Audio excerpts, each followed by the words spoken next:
has it been since you talked with the Lord and told him your heart's hidden secrets? How long since you prayed? How long since you stayed on your knees till the light shines through? How long has it been since your mind felt at ease? How long since your heart knew no burden? Can you call him your friend? How long has it been since you knew that he cared for you? How long has it been since you knelt by your bed and prayed to the Lord up in heaven? How long since you knew that he'll answer you and would keep you the long night through? How long has it been since you walked with the dawn and felt that the days worth the living? Can you call him your friend?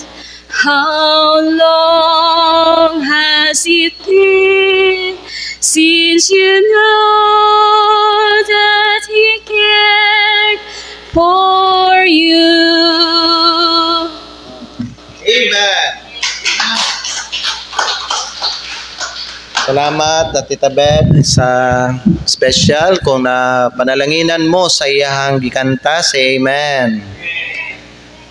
Nakuyhang niyo sa inyong tanan karon, palihog daw ta sa pagtindog o kuwaon nato ang atong mga Biblia. Ablihan nato dinhi sa Proverbs chapter 16 verse 7. Magbasa tag isa ka verse. Proverbs chapter 16 verse 7.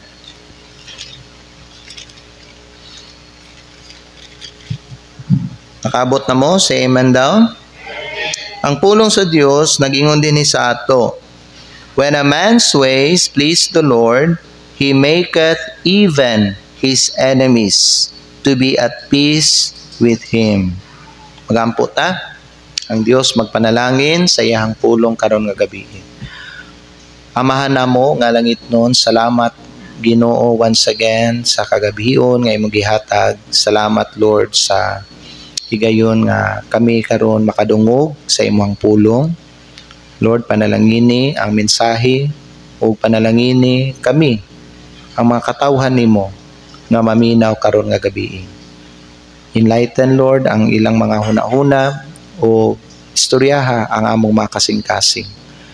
Lord, gamita kining mensahe kaning pulong karon nga mo dugang o kalagsik sa amo ang espirituhanong kinabuhi o kini Ginoo nga makadugang o kaning kaalam sa amo ang kinabuhi. Lord, use this to strengthen our faith and bless your people. And Lord, we trust nga ang tanan nga mahitabo karon maghatag himaya sa imong tubangan. Ug kaning tanan Lord among ginaampo ginapasalamatan in Jesus name. Amen. Salamat. Pwede na mo maglingkod. Ang mensahe nato karon nga gabi, when a man's ways please the Lord. Sa kalibutan karon no nga puno sa kagubot ug mga pagsulay, Ang tinuod nga kalinaw sa kinabuhi makita lang gyud diha sa kinabuhi nga naka-align sa kabubuton sa Ginoo. Kung ang kinabuhi sa tao wala nakasubay sa kabubuton sa Dios, dili gyud mahimong magmalinawon ang iyahang kinabuhi. Ang Biblia nag-ingon nga bisan kuno ang atong mga kaaway, mahimong magmalinawon uban nato kung ang atong mga dalan makapahimuot sa Ginoo. What does it mean when the Bible says, when a man's ways please the Lord? Ang pulong nga, when a man's ways please the Lord, ang man's ways dinhi o ang mga dalan sa tao, nag-refer ni sa kinabuhi sa usa ka tao. Nag-refer ni sa iyang mga binuhatan o sa iyang mga desisyon o pamatasan. Nagpasabot nga kung ang pulong sa Dios mag-ingon, when a man's ways please the Lord, nagpasabot kini ang kinabuhi, mga binuhatan o desisyon o pamatasan sa usa ka tawo makapahimuot sa Ginoo. So kung ang kinabuhi o ang mga binuhatan o ang mga desisyon o pamatasan sa usa ka tawo makapahimuot sa Ginoo o nagasubay sa iyang mga kabubuton o mga sugo. Mao na ang but pasabot ana. The Bible tells us that even his enemies will be at peace with him. Kung ang ato kunong mga dalan, kung ato ang kinabuhi, mga desisyon nga buhaton nato sa atong kinabuhi, ang atong mga pamatasan, makapahimuot diha sa Ginoo. Natay makita sa Biblia ani, mga tao na kung asa ilahang napahimuot ang Ginoo. And because ang ilahang kinabuhi nakapahimuot sa Ginoo, ang Ginoo naghatag og kalinaw diha sa ilaha. Ang usa nga mahinumduman nako ani mga higala mao si King Solomon. During sa paghari ni King Solomon, no? God gave peace to the nation Israel because the Bible says that he did that which was right in the eyes of the Lord. So ang iyahang gibuhat ba diya sa iyang kinabuhi nakapahimuot sa Ginoo. Basahon nato dali diri sa 1 Kings chapter 4 verse 21. 1 Kings chapter 4 in verse number 21. Ang pulong sa Ginoo nagsulti sa ato dinhi sa bersikulo 21 sa 1 Kings chapter 4. The Bible says in verse number 21, and Solomon reigned over all kingdoms from the river unto the land of the Philistines and unto the border of Egypt. They brought presents and served Solomon all the days of his life. Verse 24, for he had dominion over all the region on this side the river, from Tepsa even to Aza, over all the kings on this side the river. Tanawang sunod nga mga pulong igsoon. And he had peace on all sides round about him. Ug siya nakabaton og kalinaw sa tanang mga bahin, palibot kaniya. Wala siya kaaway panahon sa iyang paghari. Bisan ka tumakaaway sa una sa Israel, no? Nahimo silang at peace kang King Solomon mga igsoon. Why? Because si Solomon nagbuhat siya unsa tong makapahimuot sa Ginoo diya sa iyang kinabuhi. And the Bible says verse 25, bisan ang mga katawhan sa Dios the Bible says bersikulo 25, and Judah and Israel dwelt safely. Ug ang Judah ug Israel mipuyo nga luwas sa kakuyaw. Ang matag tawo ubos sa iyang paras ug igos nga kahoy gikan sa Dan bisan ngadto sa Beersheba sa tanang mga adlaw ni Solomon. So sa panahon sa paghari ni Solomon, ang mga tao dili mahadlok manggawas. Nganuman walay mo patay sa ila, wala sila kalaban. Panahon no sa paghari ni Solomon. Why? Because Solomon did that which pleases the Lord. So, para matagaan ta og peace, kinahanglan i-please nato ang Ginoo. So, another example, si Noah. He pleased God by living righteously in a wicked generation. Sa Genesis chapter 6, verse 8 and 9 nato na mabasa. Another example, si Enoch. Naglakaw siya uban sa Ginoo. Unya na siya kinabuhi nga nakapahimuot sa Ginoo. Mabasa nato na sa Hebrehanon kapitulo 11, versikulo 5. He had this testimony that he pleased God because he walked with God. Amen? Unya, ang atuang ultimate example mao ang atuang Ginoong Hesukristo. He always did the will of his Father. Ug gitawag siya sa iyang amahan, "This is my beloved Son, in whom I am well pleased." Amen? So what does pleasing God requires? Mao na ni atong mga punto karong gabi. What does pleasing God requires? So, paano nato mapahimuot ang Ginoo dinhi sa atong kinabuhi? Number 1, pleasing God requires a heart of obedience. Ang gingon sa atong Ginoong Hesukristo sa Juan kapitulo 14:15, kung nahigugma kamo kanako, tumana ninyo ang akong mga sugo. Dili lang ta dapat kutob sa pagpamati, kundili dapat mga igsoon, tumanon gyud nato ang pulong sa Dios. Ang Ginoo malipay sa tawo nga buhaton ang iyang kabubuton. Bisan pa usahay lisod. Pero malipay ang Ginoo pagbuhaton nato ang iyang kabubuton dinhi sa atong kinabuhi. Sa imong kinabuhi igala, buhata lang ang kabubuton sa Ginoo. Tumana ang iyang mga kasuguan. Malipay ang Ginoo sa imuhan. Amen? So makapahimuot ta sa Ginoo kung musunod ta sa iyang pulong ug sa iyang mga sugo. Ang pagkamasinugtanon, matud pa ni Samuel, mas labaw pa kuno na sa halad. Obedience is better than sacrifice. Parianing bata nga nagapaminaw sa iyang ginikanan o nagatuman sa iyahang ginikanan, siya nakadala o kalipay sa iyahang ginikanan, pero dili lang sa iyang ginikanan, apil sa iyahang tibuok pamilya. Ingunana gihapon ang Kristohanon mga igsoon. Ang Kristohanon nga galakaw diha sa mga dalan sa Dios, nagapahimuot sa Ginoo og nagdalag kalipay sa kasing-kasing sa Dios. If we want God to be delighted in our life, we must walk with Him. We must walk in obedience to Him. Amen? Ikaduha, what does pleasing God requires? Pleasing God requires, number 2, a life of faith.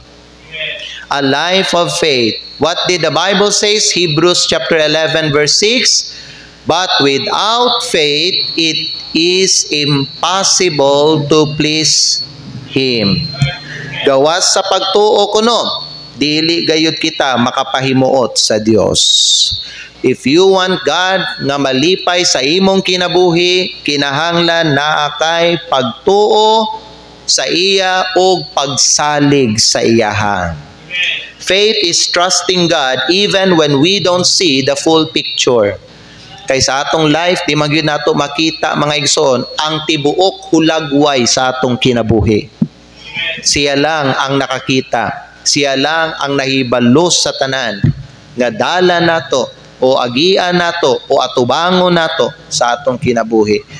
But God wants us mga higala that even though dili nato makita ang full picture, kita mutuo gihapon sa iya ug musalig gihapon ta sa iya. Amen?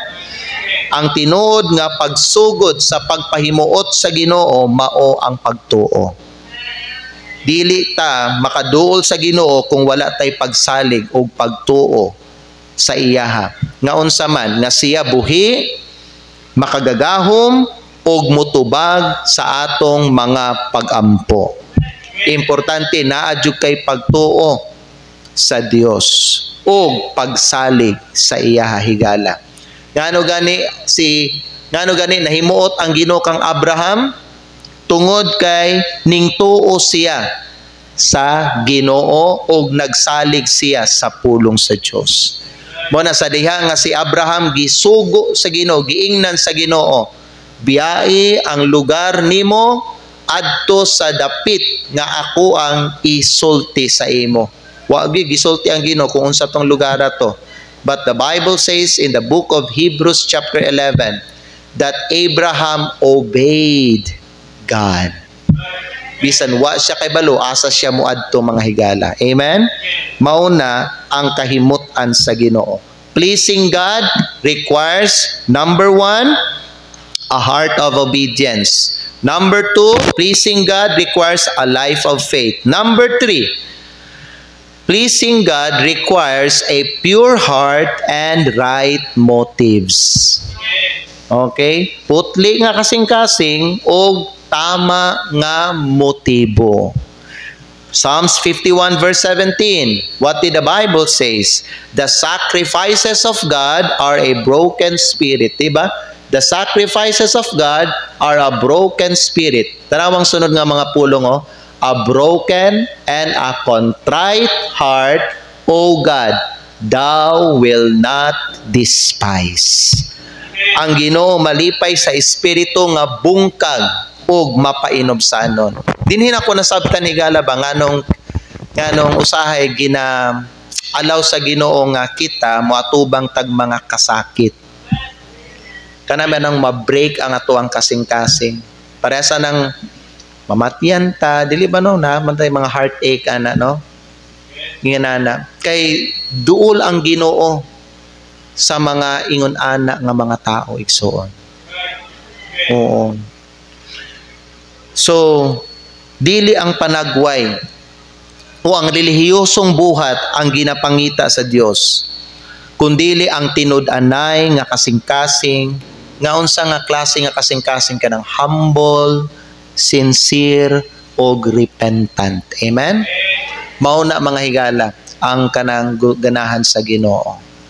So kita sa atong kinabuhi, we need to make sure that our heart is pure before God, limpyo tag kasing-kasing, tama tag mga motibo sa atuang kinabuhi. Amen? Wala gitay dapat nga lain nga motibo sa atong kinabuhi kundi maulang gyud dapat ang pagpahimuot sa Ginoo. Okay, number 4. What does pleasing God requires? Number 4, mga higala, paglakaw sa espiritu, walking in the spirit.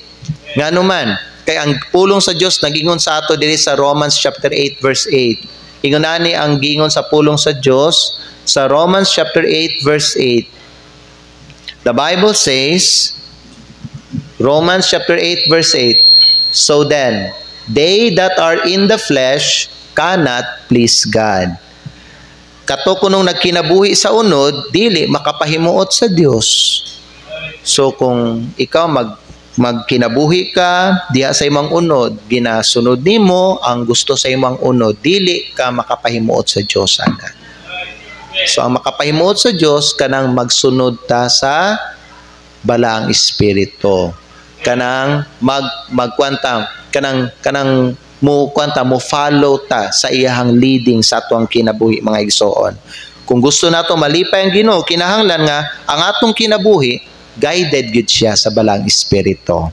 Dili sa unod o dili sa atuang mga kaugalingong tinguha.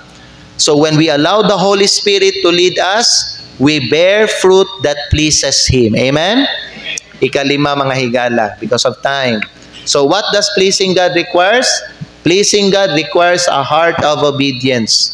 Pag-obey gyud mo para malipay ang Ginoo sa inyong kinabuhi. Kaduha, pleasing God also requires a life of faith. Dapat sa imong kinabuhi nakay pagsalig gyud sa Dios. Mutuo gyud ta mga higala sa iya bisan Wa nato siya makit-i. Kinahanglan mo salig ta sa iyang pulong. Amen? Ikatulo, pleasing God requires a pure heart and right motives. Kinahanglan kanunay nato i-check ang atuang kasing-kasing kung putli ba, limpyo ba tag kasing-kasing, o tama ba ang atuang mga motibo dinhi sa atuang kinabuhi. So ang ginatanaw sa Dios dili ang pagkarelihiyoso sa tao, kundili ang kasing-kasing niya nga mapaubsanon, sincero, o nagapaghinulsol siya sa iyang mga sala niya. Amen? Ikaupat, walking in the Spirit. Paglakaw sa Espiritu. Kung maglakaw ka diya sa imong unod, dili kuno ka makapahimuot sa Dios. Muna kani mga kalibutanon, mga igala, nga mga activity o mga buhat, isalikway na nato na. Busa, no? Gaganina sa ako ang pagbisit, na ako'y confront with love. Gitudluan na ko siya, gipakita na ko siya sa pulong sa Dios nganong ang Kristohanon dili magsayaw-sayaw. Kay nakitaan maguna ko gud sa Facebook niya ba nagsayaw-sayaw siya. Ingon ana. So ako siyang gitudluan. Ana, mga kalibutanon mangguna nga mga buhat igsoon. Kung Kristohanon ta dili ta mobuhat ana kay dili malipay ang Ginoo ana. Amen. Sunod, ikalima, mao ni siya mga igala, loving others. 1 John chapter 4 verse 20 and 21, what did the Bible says? Kung moingon ko nang usa ka tawo, nahigugma ka sa Dios, pero kung nagdumot ka sa imong igsoon sa pagtuo, ikaw kuno bakakon. Tanawa, if a man say, I love God and hateth his brother, he is a liar. For he that loveth not his brother, whom he hath seen, how can he love God, whom he hath not seen? Kita ninyo? Iyang brother manggani, no? Igsuon sa pagtuba nga nakita niya. Wa manggani niya gihigugma, unsa pa kaha ang Ginoo nga wa niya makita. Higala, dili malipay ang Ginoo kung puno ta sa kasuko sa usa ka tawo. Puno ta sa pagdumot, pupuno ta sa kasina. Gusto sa Ginoo nga maghinigugmaay ta ninyo. Amen? Magpinasayluay, magtinabangay, o magdinasigay. Sama sa akong gikaingon na sa inyo mga igsoon, walay lain nga maghinigugmaay o magdinasigay din sa atong simbahan, kundili kita-kita lang. Okay? Love is a visible sign of God's work in our lives. So, mao ni ang another requirement to pleasing God. Loving others. Okay? Loving your brothers and sisters in Christ. Ikaunom, another requirement to pleasing God is living a life of holiness. 1 Thessalonians chapter 4 verse 1. Ang pulong sa Dios nagingon sa ato dinhi, furthermore, then, we beseech you, brethren, and exhort you by the Lord Jesus, that as ye have received of us, tanawan ninyo ang sunod, how ye ought to walk and to please God, so ye would abound more and more. Gingon ni Pablo, aron kamo magkinabuhi nga makapahimuot sa Dios. Unsa ang makapahimuot sa Dios? Let us continue reading verse 2. For ye know what commandments we gave you by the Lord Jesus. Verse 3, for this is the will of God, even your sanctification. Ang lahi nga term sa kanang sanctification, pagkabalaan. Okay, that sanctification, setting apart. Imuhang gipalahi ang imong kaugalingon sa uban nga mga tao. That ye should abstain from fornication. The world are doing these things. But ikaw nga anak sa Dios, kinahanglan ibalaan nimo ang imong kinabuhi. Amen? Verse 4, that every one of you should know how to possess his vessel in sanctification and honor. Amen? Verse 7 daw. Let's jump. Kana, verse 7. For God, tanawan sunod, for God hath not called us unto uncleanness, but unto holiness. Amen? Ang kinabuhi nga balaan, mao na siya ang kinabuhi nga unsa man naglikay sa sala o nagaalagad sa Ginoo. Ginoo. Matud pa ni Pablo, kana kuno ang makapahimuot sa Dios. Kay balaan man siya, gusto niya nga balaan sabta. 1 Peter chapter 1 verse 15 og 16. 1 Peter chapter 1 verse 15, but as He, ang Dios ni, which hath called you, ikaw ni, but as He which hath called you is holy, siya nga nagtawag sa imo, nga balaan ng Dios, so be ye holy in all manner of conversation. Verse 16, because it is written, be ye holy, for I am holy. Amen? Busa kita igsoon, no? Magkwanta, bantay ta sa ato ang mga unsay buhato nato diha sa gawas, bisan sa atong balay. Yun na, di kaya nato ang mga dili, mga tarong nga mga buhat. Amen? Kay balaan ng Ginoo, He expects us to be holy also. So ang pagkabalaan nagpakita ni sa iyang kinaiya dinhi sa atong kinabuhi. That's why God expects us to be holy, because when we live holy lives, makita sa mga tao ang Dios dinhi sa atong kinabuhi. Okay? Ikapito ang katapusan ni nga punto. And then ang ikawalo, mao na ni ang resulta kung ato ang pahimoto ng Ginoo. Ikapito maygala is doing good and sharing. Hebrews 13:16. So what does pleasing God requires? Kana magbuhat tag maayo unya mo share ta sa ato ang blessing. Mo share ta sa gihatag nga blessing sa Ginoo sa ato. Amen? Hebrews 13:16. But to do good and to communicate. So para lang makasabot mo ang kanang pulong communicate din ha kay share. Okay, share. It refers to giving. But to do good and to share or to give, forget not. Ayaw gyud ninyo na kalimti. So usa ni sa mga dapat mga igala nga i-priority nato og buhat isip mga anak sa Dios. Kay ngano man kani kuno to do good and to communicate usa ni sa mga sacrifices, no? Nga ato ang ginapakita sa Ginoo. Kay gingon sa Bible, for with such sacrifices God is well pleased. Amen? Igsoon, i-practice ang pagkamanghinatagon, ang pagkamatinabangon.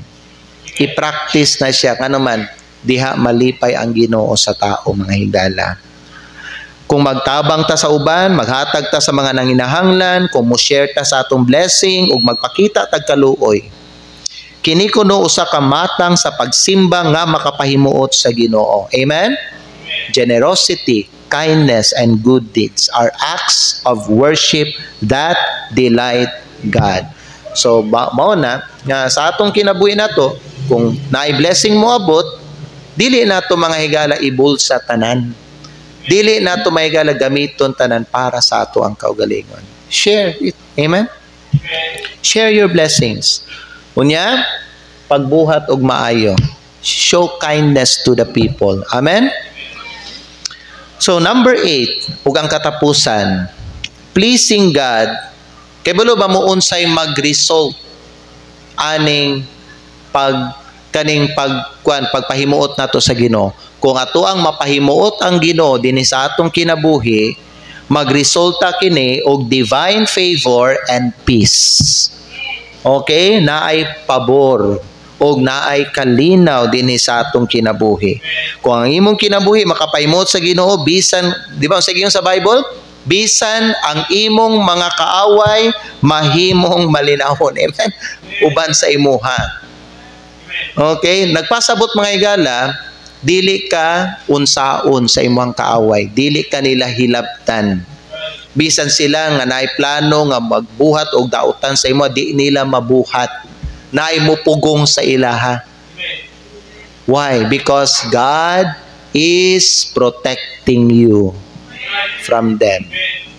Ngano man, gi-please ba nimo ang Ginoo? So ikaw dili ka mahadlok kung mugawas ka sa inyong balay o kung nakay lakwan, bisan kay balo ka na atay mga opponent na, kay mga kaaway di sa gawas. Ingon na, dili ka mahadlok. Ngano man, imuha man gipahimot ang Ginoo. So ang Dios ang nagsilbi nga protector nimo. Amen? Mao na ang giyong sa Bible, Romans 8:31. Let us read Romans chapter 8 verse 31. The Bible says, "What shall we then say to these things? If God be for us, who can be against us?" Igala, kung imuhang mapalipay ang Ginoo diya sa imong kinabuhi, ang Ginoo na ang magbantay sa imo o ang magdepensa sa imo. Amen? Pareha ni Daniel. Familiar ba mo sa kinabuhi ni Daniel? Known si Daniel sa katong dito sa Lions Den, no? Dili ba si Daniel mangigala, no? Nakakuan siya og pabor, nakadawat siya og pabor sa hari. Bisan ang hari, dili to iyang hari, pero nakadawat siya og pabor. Pero gawas nga nakadawat siya og pabor sa hari sa Babylon o sa Persia, nakadawat pud siya og pabor bisan sa mga layon. Kay katong gibutang siya dito sa langob, wa man gid siya unsaa sa mga layon. Gitakom, gisarado sa Ginoo ang baba sa mga layon. Mao na mga higala, wala siya unsaa, wala siya gipaak, wala siya gikaon, kay giprotektahan siya sa Ginoo because Daniel pleased the Lord in his life. So kung imuhang paimuton ang Ginoo, ikaw pud mga higala, protektahan ka sa Ginoo, tagaan kag pabor sa Ginoo, ug tagaan kaniya kalinaw against sa imuhang mga kaaway. Amen ba? So in summary, before ta ninyo mag-closing mga igsoon, to please God, we must have faith in Him, we must be obedient and have a humble heart, we must be spirit-led life. Dapat may gala, ginadala ta, kita magpadala ta, musunod ta sa balang espiritu. Kinahanglan nga higugmao nato ang mga uban nga tao, labi na ang atong mga kaigsuonan. Amen? O kinahanglan natay lifestyle nga balaan o dapat kita manghinatagon ta, generous ta. Okay? Kani ato ang Christian life, it's not about perfection. It's about pursuing God sincerely.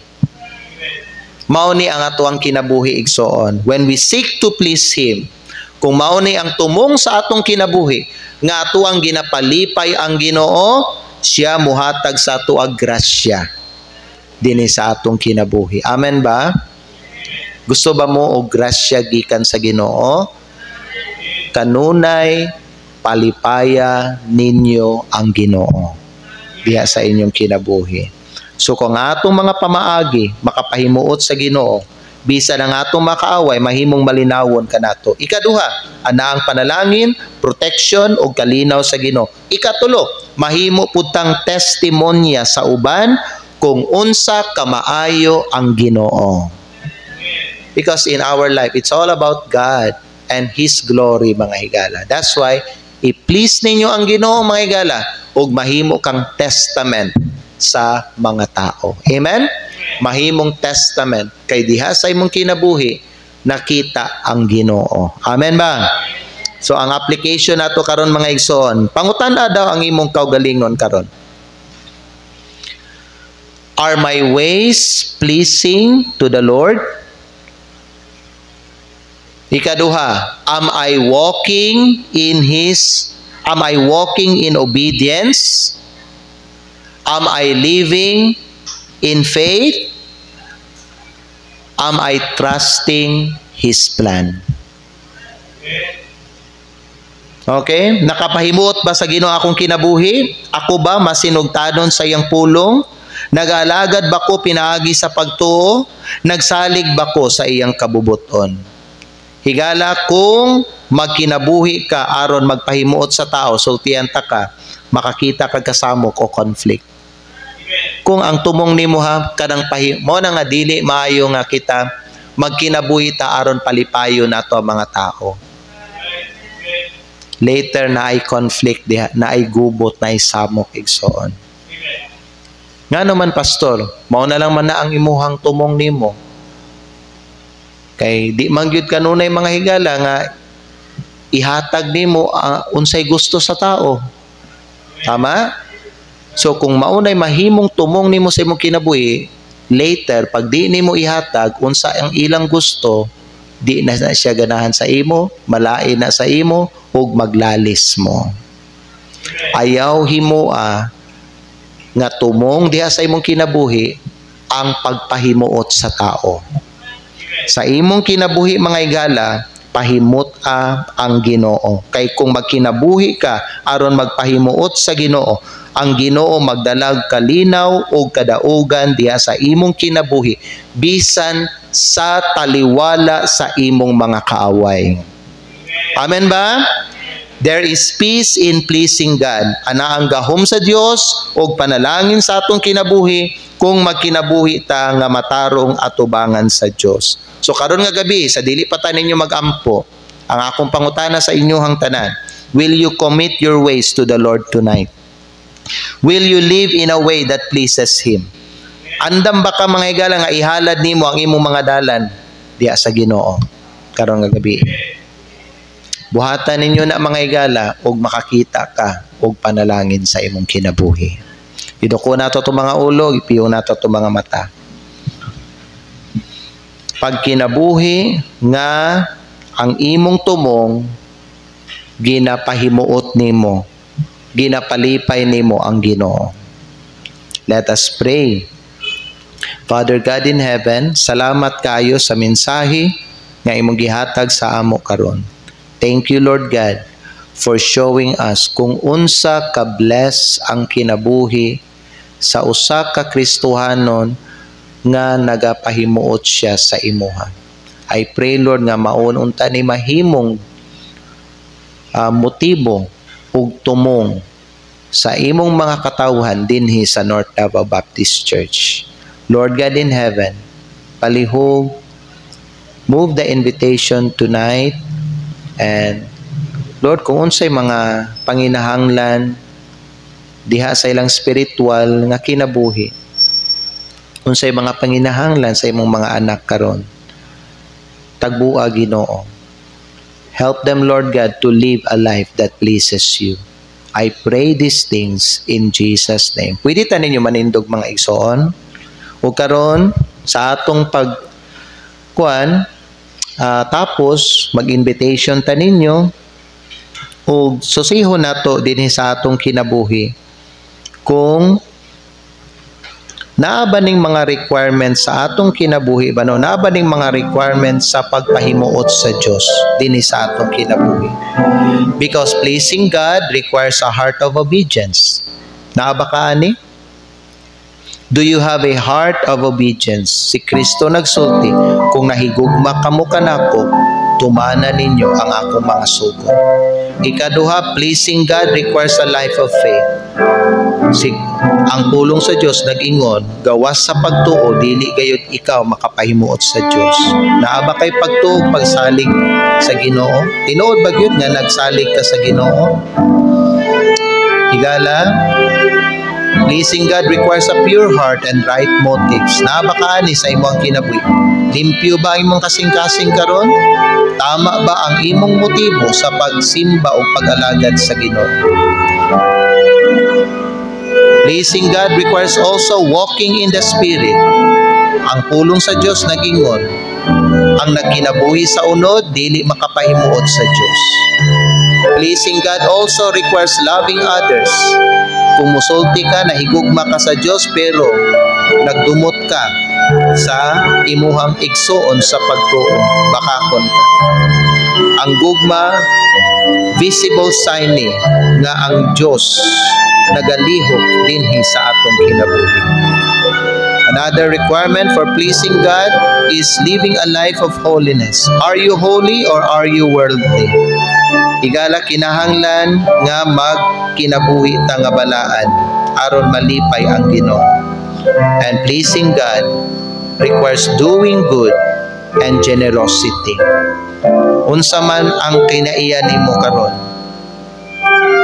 Aduna ba kay kinaiya nga muhatag, mutabang, maluoy, o ang imong kinaiya nagpabilin paghihapon nga akob, dalo, kuripot, wala na sa imong kinabuhi kay dili na malipay ang Ginoo sa imong naigsoon. Karon nga gabi kung naakay kanang mga pagkulang diya sa imong kinabuhi, you can make things right tonight. Atubangan sa Ginoo. Pwede ka muduol sa Ginoo karon. Dagaig panahon ang imong kaugalingon nga makigstorya ka sa Ginoo.